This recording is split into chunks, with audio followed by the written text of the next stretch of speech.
오늘 말씀은 여러분과 함께 마가복음에 대한 부분들을 설명하도록 하겠습니다. 지난 시간에는 우리 마태복음을 했고요. 오늘은 이제 이 마가복음을 하도록 하겠습니다. 자, 이 마가복음은 마태, 마가, 누가, 요한 질문을 드릴게요. 마태, 마가, 누가, 요한 중에서 제일 먼저 쓰여진 책이 어떤 책일까요? 이런 질문을 드리면은 머리가 빨리 돌아가는 분들은 벌써 답을 얘기할 수 있습니다. 제일 먼저 쓰여진 사복음서 중에 첫 번째 책이 뭘까요? 네? 마가? 네, 맞습니다. 마가예요, 마가. 마가복음이 제일 먼저 쓰여졌어요. 그래서 이 마가복음은 16장이죠. 제일 짧아요.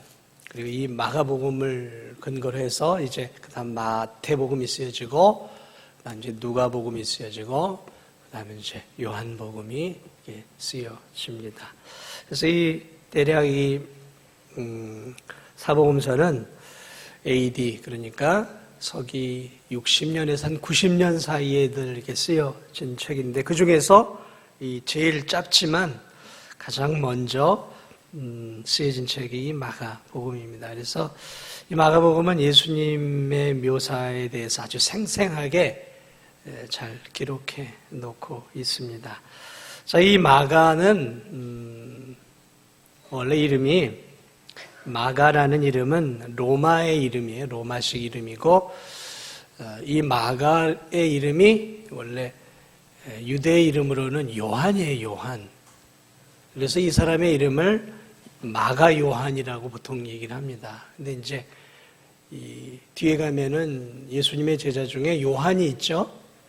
이름이 똑같은 거예요. 그래서 구별을 짓기 위해서 이 마가복음을, 이 사람의 이름을 헬라, 다시 말 로마식 이름을 기록해 놓은 거예요. 그러니까 요한복음과 이름이 똑같아요. 그래서 요한의 이 로마식 이름이 마가예요, 마가. 그래서 마가 요한이라고 이제 마가복음의 저자를 이렇게 말을 합니다. 자, 어쨌든 이 마가는 예수 그리스도와 함께 이렇게 사역을 했던 인물은 아닙니다. 그런데 이 사람이 이제 이 베드로와 밀접하게 연결이 되어 있고, 베드로를 통해서 하나님에 대해, 예수님에 대해서 생생하게 들어요. 이 베드로를 통해서.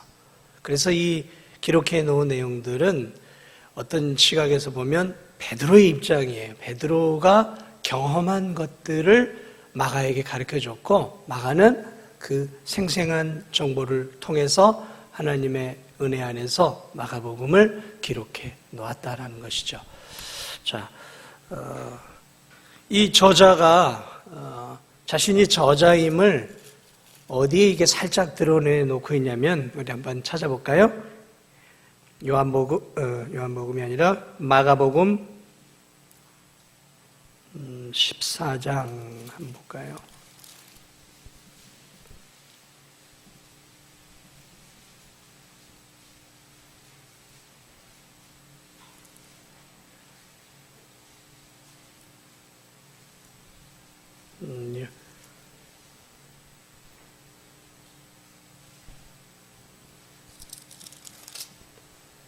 예. 마가복음 14장 보세요. 51절 한번 보세요. 52절, 50절부터 한번 보겠습니다. 마가복음 14장 50절부터 52절까지 우리 함께 읽어보겠습니다. 시작. 제자들이 다 예수를 버리고 도망하니라. 한 청년이 벗은 몸에 배 호디브를 두르고 예수를 따라가다가 무리에게 잡히매 배 혼이불을 버리고 벗은 몸으로 도망하니라. 여기에 의외의 한 청년이 등장을 하죠. 뜬금없이 한 청년이 등장을 해요. 이 청년이 누구냐? 바로 이 마가복음 저자예요, 저자. 그러니까 예수 그리스도께서 십자가에 달려 돌아가실 곳쯤 해서 굉장히 젊은 청년이었고, 예수 그리스도가 이제 잡히시고 고난을 당한 그 현장에 그가 있었다라는 거예요.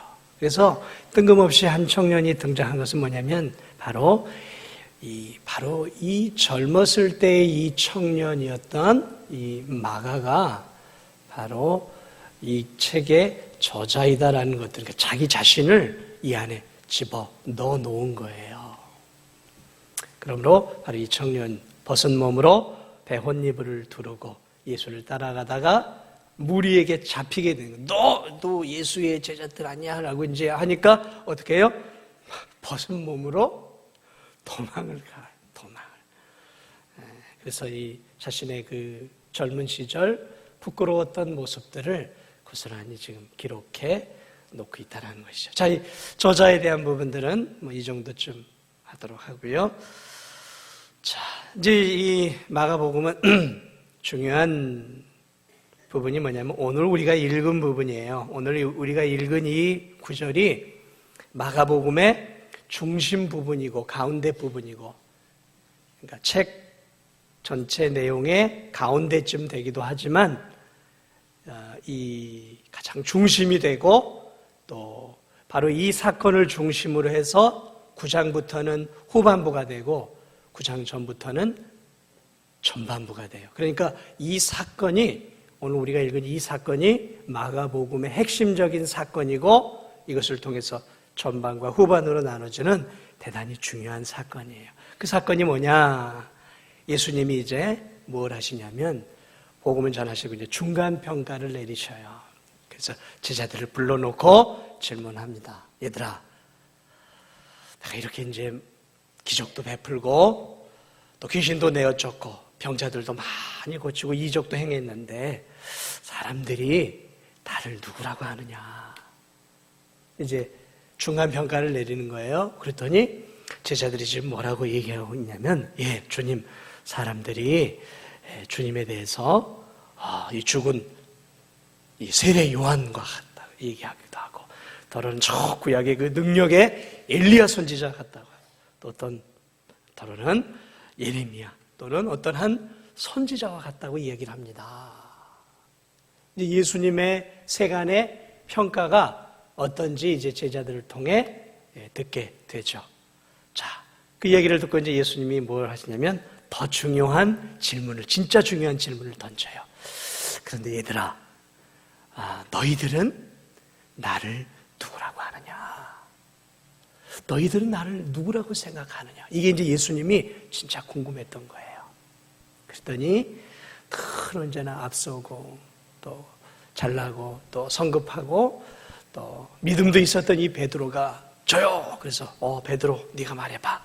그러니까 손을 탁, 주는 그리스도시여 살아계신 하나님의 아들이십니다. 여기서는 이제 그리스도라고만 말을 하죠. 주는 그리스도시요 살아계신 하나님의 아들이십니다. 이제 이렇게 대답을 하죠. 근데 마태복음 거기서는 예수님 뭐라 그래요? 바요나 시몬아, 네가 복되도다. 이를 알게 하신 것은 네가 아니라 하늘에 계신 하나님이시다. 너에게 이런 나를 볼 수 있는 영적인 눈을 주신 것은 하나님의 은혜이다. 그래서 예수님이 참 기뻐하시죠. 이 사건을 기준으로 해서 마가복음은 전반부와 후반부로 나눠져요. 그래서 이 사건 전에는 예수님의 사역의 배경이 어디냐면 갈릴리예요. 갈릴리. 저 갈릴리 호수, 그 바다처럼 넓은 그 갈릴리 호수를 중심으로 예수님의 이 전반부 사역이 쭉 펼쳐집니다. 그래서 오병이어 사건이라든지 뭐 이런 많은 기적들이 다 어디서 일어나냐면 이 전반부 갈릴리 지역에서 쭉 일어나는 거예요. 그래서 이 1장부터 8장 요 사건 전까지는 예수님께서 많은 이스라엘 백성들, 청중들을 대상으로 넓게 사역을 하셔요. 그러니까 우리가 잘 알고 있는 것처럼 예수님이 많은 사람들에게 복음을 증거하시고 또 오병이의 기적도 일으키시고 또 질병도 고쳐주시고 또 귀신도 내어 쫓아내시고, 그래서 이 마가복음 안에 중요한 이적과 기사들은 이 8장 안에 거의 다 나와요. 이 안에, 이 사건 바로 전에 다 나와요. 그래서 이 사건을 통해서 뭘 드러내시냐면, 그런 귀신을 내어 쫓음으로 하나님이 귀신보다도 권세 있는 하나님의 아들이심을 드러내고, 또 우리가 알고 있는 것처럼 병자들을 고침으로 하나님이 치료와 창조와 생명을 주시는 예수 그리스도가 생명의 하나님이심을 드러내 주시고, 또 바다를 잔잔케 하시고 이렇게 자연 만물을 통치하시면서 하나님이 이 세상을 창조하신 창조의 하나님, 예수님이 창조의 하나님이시다라는 것들을 이 전반부에 다 드러내신 거예요. 그러니까 예수님이 자기를 다 드러내신 거예요. 그래 이제 다 드러내시고 또 복음을 전하시고 이제 중간 평가를 하시는 거란 말이죠. 사람들은 나를 누구라 하느냐. 근데 놀랍게도 사람들은 예수 그리스도가 창조의 하나님이시고 생명의 주관자가 되어 주시고 귀신보다 더 능력 있는 참 하나님이시다라는 것들을 드러냄에도 불구하고 고작 그들이 했던 답변은 뭐냐면, 저 구약시대의 위대한 엘리야 선지자 같고 최근에 죽은 능력 있는 세례 요한과 같고 저 구약의 예레미야 선지자 같은 그런 능력의 선지자쯤으로만 생각을 해요. 그게 당시 예수님을 바라보던 시각이었단 말이죠. 그래서 이제 예수님이 제자들에게 그러면 니네들은 나를 누구라고 생각하느냐 질문을 던지죠. 그러니까 예수님이 이제 그 질문을 던질 때 아마도 춤을 꼴깍 삼켰을 것 같아요. 이놈들이 뭐라고 대답할까? 잘 대답해야 될 텐데 하고 이제 예수님이 긴장하면서 하지 않았을까? 이제 제 나름대로 이제 중간 평가를. 그런데 이 베드로가 엄청난 고백을 하는 거예요. 엄청난 고백. 예수님이 듣고 싶었던 그 고백을 이 베드로가 하는 거예요. 이 베드로의 고백은 바로 제자들의 고백이기도 했단 말이죠. 주는 그리스도시요 살아계신 하나님의 아들이다. 이 고백을 예수님 얼마나 기뻐하셨겠어요. 자, 그 뒤로부터 이제 9장으로 넘어가면서 16장까지는 이제 무슨 내용이냐면 예수님이 전체적인 이스라엘 백성들을 향해 전체적인 사역들을 이제 거의 하지 않아요. 줄여요. 그리고 이제 예루살렘으로 가요.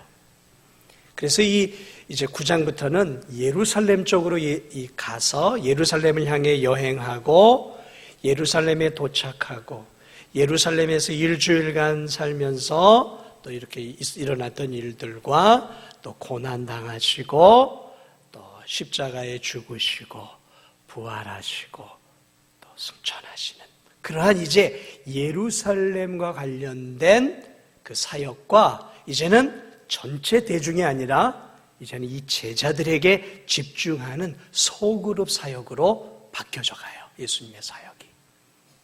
그래서 전반부 이 마가복음의 전반부 사역은 전체 대중을 놓고 했다면 후반부로 들어오면 이제 제자들을 향한 소그룹으로 해서 그 제자들에게 하나님에 대해서 또 자신에 대해서 자신의 사역에 대해서 아주 상세하고 깊이 있는 내용들, 일반 사람들은 이해할 수 없는 아주 은밀한 내용들을 이 제자들에게 가르쳐주면서 앞으로 이 제자들을 자신이 떠난 뒤에도 자신을 이어서 자신의 복음을 전해줄 수 있는 아주 튼실한 하나님의 일꾼으로 집중적으로 가르치는 사역이에요. 가르치는 사역.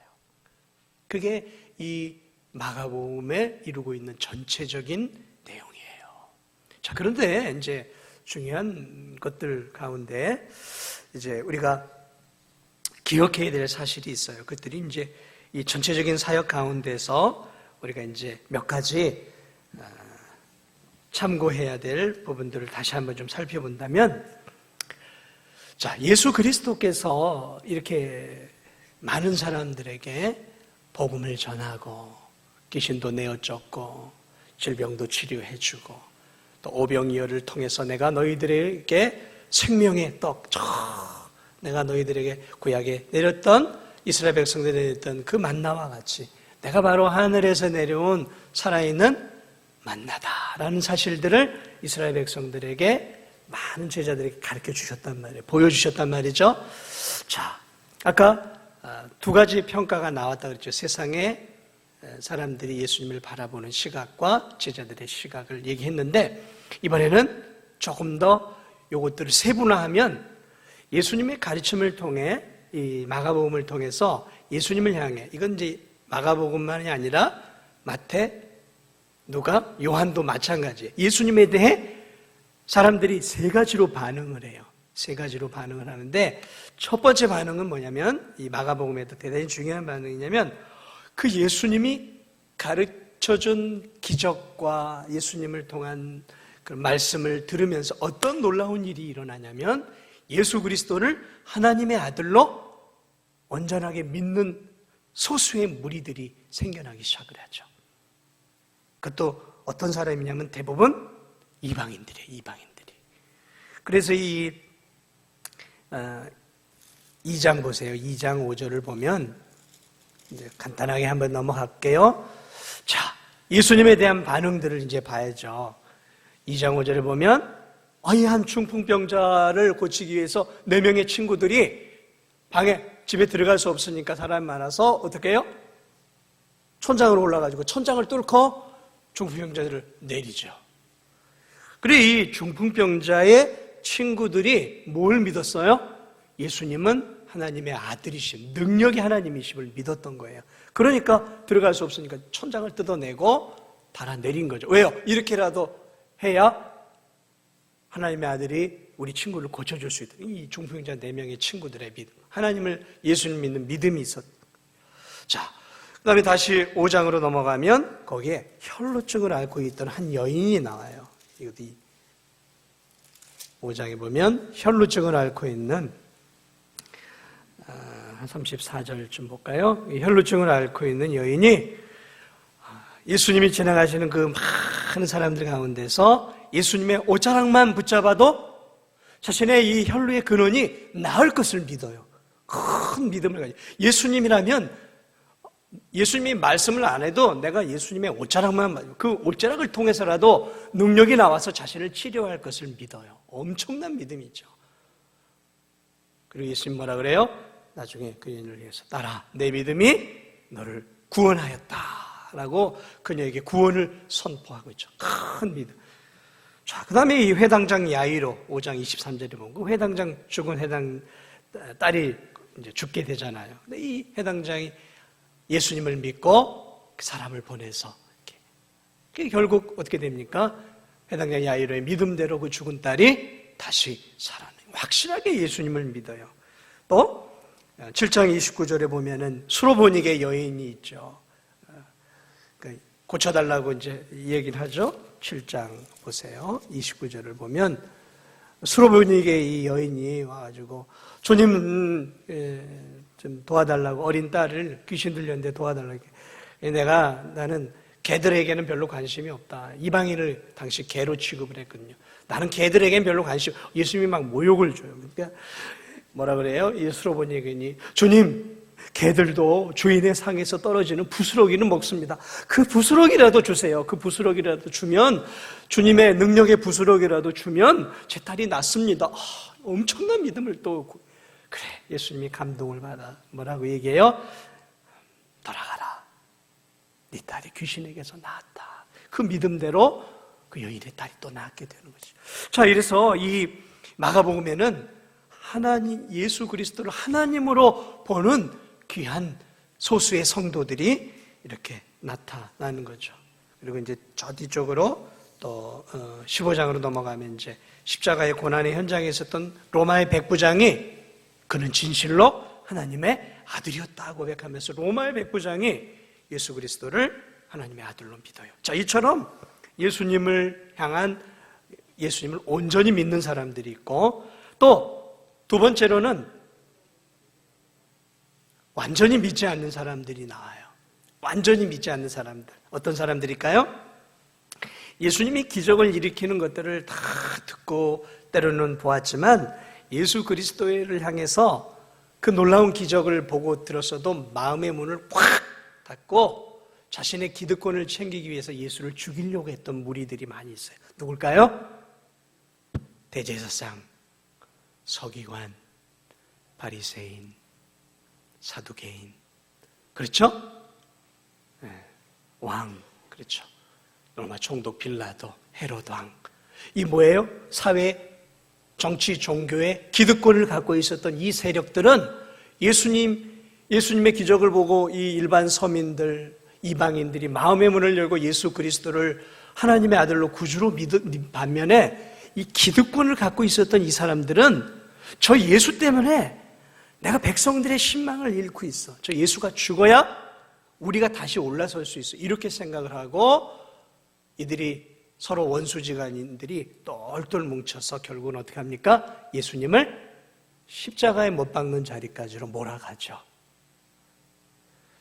사실은 이 바리새인이나 사두개인은 서로 원수지간이에요. 서로 맞지가 않아요. 그런데 예수님을 죽이는 데 있어서는 서로가 하나가 되고 친구가 돼요. 헤롯 왕과 이 로마 총독 빌라도는 사실 원수와 같은 사이인 거예요. 그런데 서로가 친구가 돼요. 누구를 위해? 예수를 죽이기 위해 친구가 되죠. 그리고 이 철저하게 기득권을 지키기 위해 예수님의 말씀과 가르침을 전혀 믿지 않는. 그래서 이런 것들을 통해 우리가 뭘 할 수 있냐면, 우리가 이 세상의 것들에 너무 이게 얽매이면 이게 하나님 나라를 잘 보지 못하는구나.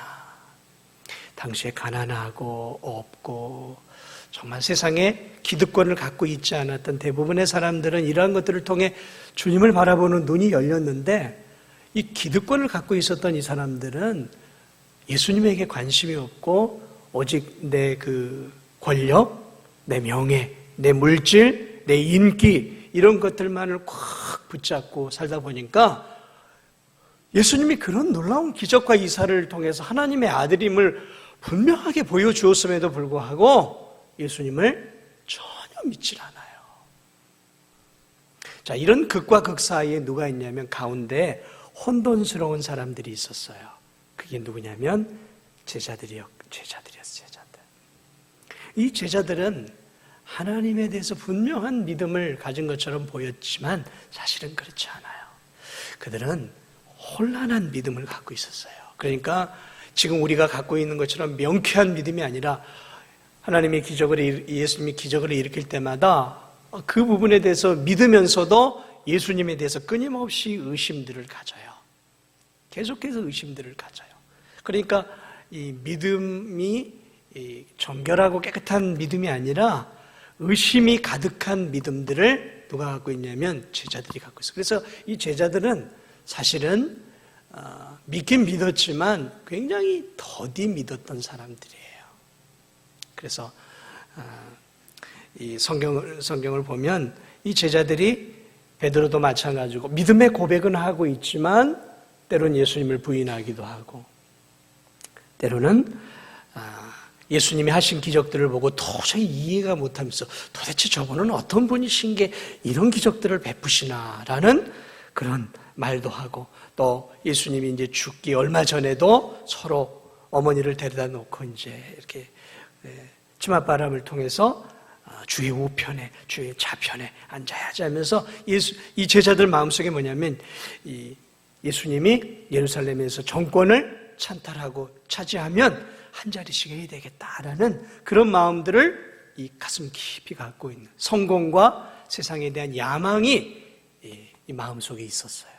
이 제자들은 참 그러니까 성경을 가만히 보면 예수님을 믿긴 믿었는데 이 믿음이 희미한 믿음이에요. 그래서 점점 조금씩 혼돈 가운데서 예수님을 이렇게 알아가는 그러한 믿음이었던 것들을 우리가 이 마가복음을 통해서도 살펴볼 수 있는 것이죠. 자, 그래서 이제 그러한 예수님에 대한 반응들을 이 마가복음은 대단히 좀 세밀하게 나누어 놓고 있는 것들을 우리가 살펴볼 수 있습니다. 자, 그런데 이제 이 예수님이 한번 이제 성경 구절을 보면서 마가복음 5장 43절을 보세요. 마가복음 5장 43절에 보면 이제 많은 기적들을 일으키시는데 예수님이 좀 아이러니한 말을 해요. 여러분도 잘 알고 있는 말이에요. 자, 예수께서 5장 43절 이 일을 아무도 알지 못하게 하라고 그들을 많이 경계하시고 이에 소녀에게 먹을 것을 주라. 이제 회당장의 죽은 딸을 잔다 하시고 이제 고쳐주셔요. 달리다굼 하면서 그 소녀에게 소녀야 일어나라 하니까 그 죽었던 소녀가 곧장 일어나는 기적이 일어나요. 그런데 예수님이 그 가족들이나 제자들에게 뭐라고 얘기하고 있냐면 이 일을 아무도 알지 못하게 해라. 그리고 그들을 많이 경계하세요. 근데 그런 일들이 우리가 지금 사복음서를 보면은 자주 나와요. 그래서 예수님이 이제 소경을 고쳐놓고 너 아무에게도 얘기하지 마라 얘기를 해요. 그런 일들이 예수님이 여러 차례 그래요. 아니 예수님이 왜 그러셨을까? 이 사람들이 고침을 받고 나가서 사람들한테 예수님이 정말 이런 기적들을 일으킵니다. 정말 예수님은 놀라운 분입니다라고 퍼뜨려야 더 많은 사람들이 예수님의 기적을 보고 또 예수님께로 돌아올 법도 한데 예수님은 이 반대로 이러한 그 놀라운 기적들이 퍼져나가지 않기를 원하고 있어요. 성경을 보면 이 8장까지 보면 계속 그래요. 근데 왜 그랬을까? 왜냐하면 예수님은 많은 대중들에게 복음을 전하면서 그들에게 자신이 누구인지도 가르쳐 주기를 원하셨지만 예수님이 이 땅에 오신 또 하나의 목적이 있어요. 자신이 그리스도임을 드러내시기 위한 목적도 있었지만 또 하나의 목적은 뭐냐면 9장 이후로부터 가면 대중사역이 아니라 소그룹 사역이에요. 제자들을 집중적으로 양성을 해요. 그래서 이제 뭘 하시냐면 예수님이 이 적은 제자들에게 이제 남은 생애의 가장 중요한 가르침들을 다 쏟아 부어요. 왜 이게 이제 연결이 되는 거예요? 무슨 말씀이냐면 예수님은 자신이 이제 죽고 부활하게 되었을 때 자신이 누구인지 하나님의 아들이 어떤 분이고 어떤 사역을 했는지에 대한 그러한 것들을 온전하게 드러낼 수 있는 그러한 튼실한 목회자들이겠죠. 큰 일꾼들을 세우기 위해서 이제는 인생의 후반기에 소그룹 사역으로 완전히 전환을 하신다는 거예요. 그래서 많은 사람들에게 예수님이 가르칠 때마다 많은 사람들이 몰려오면 어떤 현상이 일어나요? 예수님이 자신과 같은 제자들을 만드는데 어려움들이 생긴단 말이죠. 더 깊이 가르쳐서 다시 말하면 지도자로 세우려고 지금 예수님이 이 제자들과 다니는데 계속해서 너무 많은 사람들이 와버리면 이 제자들을 온전한 제자로 키워낼 수가 없는 거예요.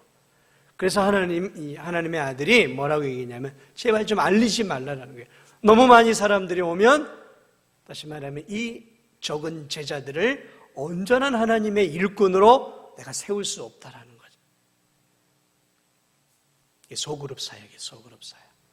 그래서 교회에도 대그룹 사역이 있고 소그룹 사역이 있는 거예요. 대그룹은 뭐예요? 예배예요. 예배를 통해서 모든 청중에게 복음을 전하는 것이죠. 설교를 하는 거예요. 그러나 여러분, 이게 한계가 있는 거예요. 그러면 더 깊이 있고 더 예수 그리스도의 그 사역과 그 깊이 있는 것들을 알려면 어떻게 해야 돼요? 소그룹으로 가야 되는 거예요. 소그룹으로 가야 돼요. 그게 이제 저는 독서 모임이에요. 그걸 통해서 하나님의 깊이 있는 말씀들, 하나님이 우리에게 알려주고자 하는 어떤 제자가 되어야 되는지에 대한 깊이 있는 것들을 알려주기 위해서는 대그룹으로는 힘들어요. 소그룹 사역이 되는 거죠. 8명, 6명, 10명, 뭐 이런 식으로 12명 이런 식으로 해서 소그룹 사역. 그래서 여러분 예수님이 왜 12제자를 택했는지를 기억하셔야 되는 거예요. 단순한 이유가 아니에요. 모든 사람에게 복음을 전하지만 이제 자신이 떠난 뒤에 자신을 이어서 하나님의 아들이 어떤 분이시고 이 땅에 오셔서 어떤 사역을 했고 또 그분을 어떻게 믿어야 할지에 대해서 예수님은 이 11제자에게 심혈을 다 쏟으셨던 거죠. 다 쏟으셨던 거죠. 그래 이 마가복음은 바로 그 부분을 굉장히 재미있게 지금 표현을 해놓고 있는 거예요. 전반부 사역과 후반부 사역을 이렇게 통해서 예수님이 바로 이 두 가지 사역을 함께 병행하고 있었다라는 사실이죠. 그래서 뭐 요즘 교회들마다 그런 거 하잖아요. 예배 말고 또 이제 무슨 제자 훈련이니 뭐 요즘 그런 거 많잖아요. 무슨 소그룹이니 뭐 다락방이니 또 교회들마다 명칭은 다 달라요. 저희 교회는 뭐예요? 성경 독서 모임이죠. 독서를 통해서 명칭은 다르지만 그래서 교회는 이 두 가지 트랙을 가지고 같이 가는 거예요. 저도 마찬가지죠. 하나는 전체 예배, 수요 예배, 금요기도, 뭐 새벽, 주일 오전, 오후를 전체를 하고 있지만 이 전체를 하는 데는 한계가 있단 말이죠. 그러니까 이제 무리 져가지고 좀 더 깊이 있는 것들을 가르치는 것이죠. 이게 예수님이 가르쳤던 사역의 방식이에요. 어디서 새로운 게 아니라 예수님이 하셨던 방식을 고스란히 오늘날 목회자들이 교회 안에서 그대로 적용하고 있는 것이죠. 자, 그래서 예수님은 많은 사람을 회심자를 얻고 또 예수님을 많은 사람을 믿도록 했지만 또 하나는 이제 이 많은 사람들을 이끌어가고 더 많은 사람에게 복음을 전할 수 있는 이런 이제 소수의 사람들 함께 끌고 가죠. 자, 그러면서 이제 언제 이 역사가 일어나냐면 사도행전으로 넘어가면 놀라운 역사를 누가 일으키냐면 이 11제자가 일으키고 예수님에게 배웠던 소수의 사람들이 이제 전체를 장악해 나가는 것이죠. 그래서 기독교 역사는 다수가 아니에요. 언제나 소수의 지도자들이 뭐 바울이든 베드로든 또는 뭐 디모데든 이런 사람들을 통해서 쭉 이렇게 이어져 오면서 여기서 이렇게 이제 하나님 나라가 많은 사람들에게 전해지면서 여기까지 오게 되는 것이죠. 자, 이러한 구조로 마가복음은 구성이 되어 있습니다.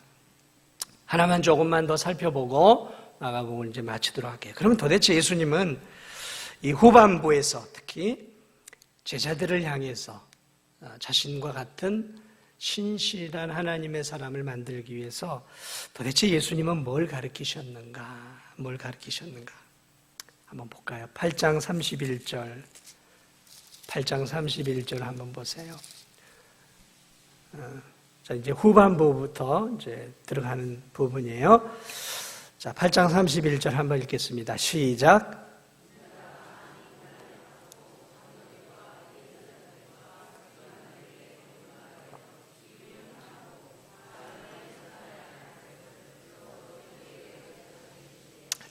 여기서 예수님이 뭘 얘기하고 있어요? 이 제자들에게 하는 거예요, 지금. 고난을 받고 죽임을 당하고 사흘 만에 다시 살아나는. 다시 말하면 순환당에 죽으시고 부활하시고 죽음과 십자가의 죽음과 부활을 가르쳐주고 있어요, 제자들에게. 이거는 일반 서민들은 이해할 수도 없는 거예요. 제자들에게 하셨어요. 자, 두 번째 9장 31절 한번 보세요. 9장 31절 한번 읽겠습니다. 시작.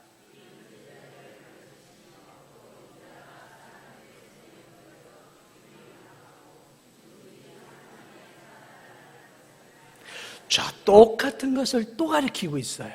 그렇죠?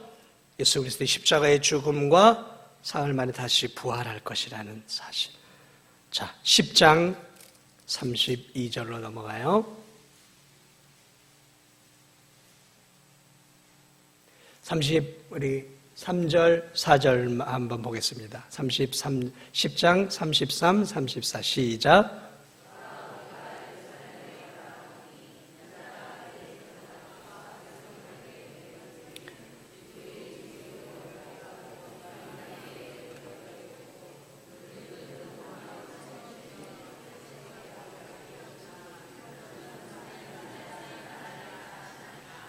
뭐예요 또? 또 똑같은 얘기죠. 예수님이 고난을 당하시고 십자가에 죽으시고 인류의 죄를 위해 십자가에 죽으시고 또 죽음을 이기고 사흘 만에 다시 부활할 내용을 이 마가복음을 통해서 예수님이 도대체 제자들에게 가르쳐 주었던 핵심적인 내용이 무엇이었느냐? 십자가에 죽으시고 고난당하시고 부활하실 것이라는, 이거는 세상 사람들이 이해할 수 없는, 받아들일 수 없는 거죠. 그래서 누구에게만 가르쳐줘요? 제자들에게만. 이게 이제 복음의 핵심이에요. 지금 복음의 핵심을 누구에게 가르쳐주고 있어요? 제자들에게 가르쳐주고 있는 거죠. 이게 복음의 핵심이에요. 그들은 능욕하며 침뱉으며 채찍질하고 죽일 것이나 그는 3일 만에 살아나리라. 자신을 이야기하고 있잖아요. 예수님의 핵심적인 제자들을 가리키는 양육의 방식은 그것이었어요. 근데 제자들은 그것을 받으면서도 도대체 이게 무슨 말일까? 정말 예수님이 죽는다는 얘기인가? 자, 그래 그 이야기를 예수님이 죽음으로 끝나지 않고 죽음을 이기고 부활하신다는 내용. 그래서 예수 그리스도를 믿을 때 우리도 육신적으로 죽는 것이지만, 영적으로 죽는 것이지만 다시 영적으로 우리도 예수님의 부활과 함께 살아날 것이라는 십자가의 복음의 가장 핵심인 십자가의 죽음과 이 부활을 가리키고 있다는 거예요. 이 부활을 누구에게? 제자들에게. 이게 마가복음의 굉장히 중요한 핵심이에요. 중요한 핵심. 내가 이 땅에 온 것은 영광을 받으러 온 게 아니라는 거예요. 하나님의 아들이 이 땅에 오신 것은 부귀 영화를 누리고 이 땅에서 장수하고 온갖 부귀 영화를, 권세를 누리기 위해서 예수님이, 하나님의 아들이 이 땅에 오신 게 아니다라는 사실이에요. 예수님이 이 땅에 오신 것은 우리의 죄를 위해 대가를 치르시고 저와 여러분을 구원하시기 위해 오셨다라는 것이죠. 그리고 죽으시고 다시 사흘 만에 부활하심으로 우리로 하여금 부활의 산 소망을 주시기 위해 예수 그리스도께서 오셨다라는 것이죠. 이게 제자들에게 해주셨던 가장 중요한 핵심이에요. 핵심. 그러나 제자들은 뭐예요? 주님 주의 우편에, 나는 주의 좌편에 앉겠습니다라는 것이죠. 그래서 예수님은 이걸 가르쳐주면서 그럼 너희들은 어떻게 살아야 되겠느냐? 마지막으로 한 구절만 봐요. 8장 34, 35절이에요. 8장 34. 이 후반부에 다 나오는 거예요. 8장 34, 34절. 그러니까 너희들은 어떻게 살아야 되느냐? 한번 읽어보겠습니다. 시작.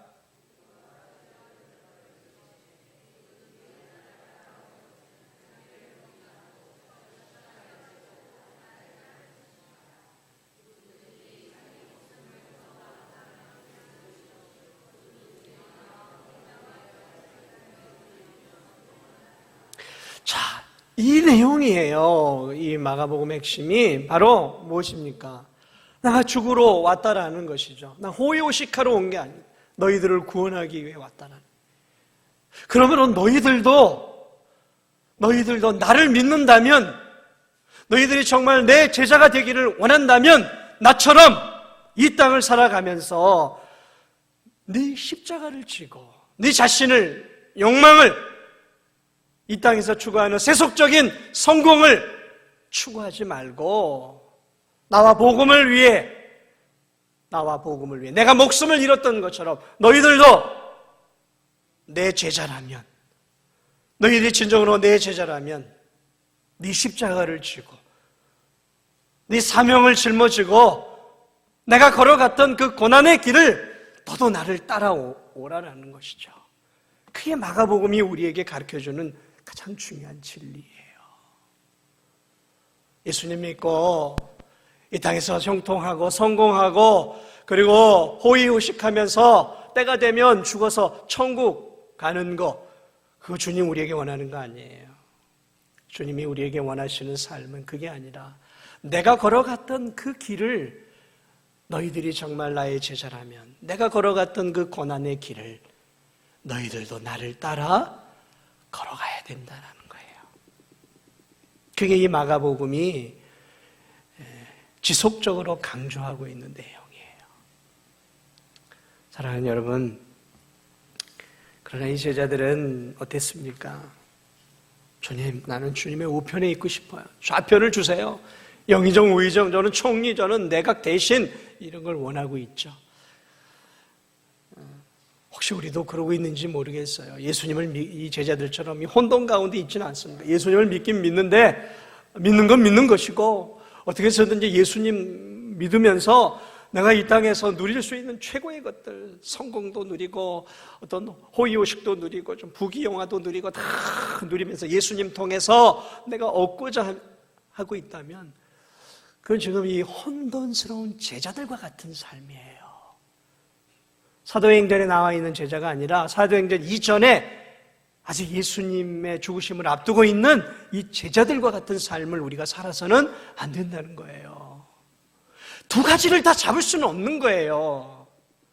여러분이 정말 부귀영화를 누리고 이 땅의 성공을 누리고 하려면 예수님을 포기하세요. 포기하고 그냥 세상으로 가세요. 가서 하고 싶은 거 다 하시란 말이에요. 그러나 정말 예수님을 붙잡고 예수님이 전부고 예수님을 나의 구주로 믿고 예수님을 사랑하고 예수님이 걸어가셨던 그 길을 따르고 싶다면 과감하게 세상의 것들을 포기할 수 있어야 되는 거예요. 왜 두 개를 자꾸 잡으려고 하냔 말이죠. 왜 두 개를 자꾸 바라보냔 말이죠. 왜 교회 안에서까지 예수님을 이용하고 예수님을 사용해서 세상 사람이 누리고자 하는 것들을 다 누리려고 하냐. 그건 이 혼돈스러운 제자들의 모습이에요.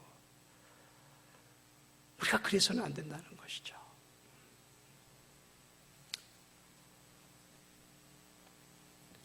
세상의 성공은 얼마나 벌었느냐죠.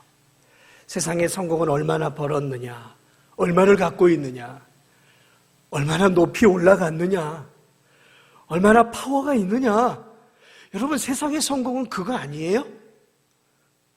세상의 성공은 손안에 몇십억, 몇백억을 갖고 있느냐, 어떤 기업에 세우냐, 어떤 지식을 갖고 있느냐, 어떤 권세를 갖고 있느냐, 이게 세상의 성공 기준이에요. 그러나 그리스도인의 성공 기준은 뭐예요? 얼마나 낮아졌느냐, 예수님처럼. 얼마나 네가 가지고 있는 것들을 가지고 주님을 위해 사용했느냐, 얼마나 하나님이 주신 그 재능과 하나님이 나에게 주신 것들을 가지고 어렵지만 겸손하게 주님을 위해 드리고 주님을 위해 봉사하고 주님이 사랑하는 사람들을 위해 내 삶을 드리고 살아가느냐.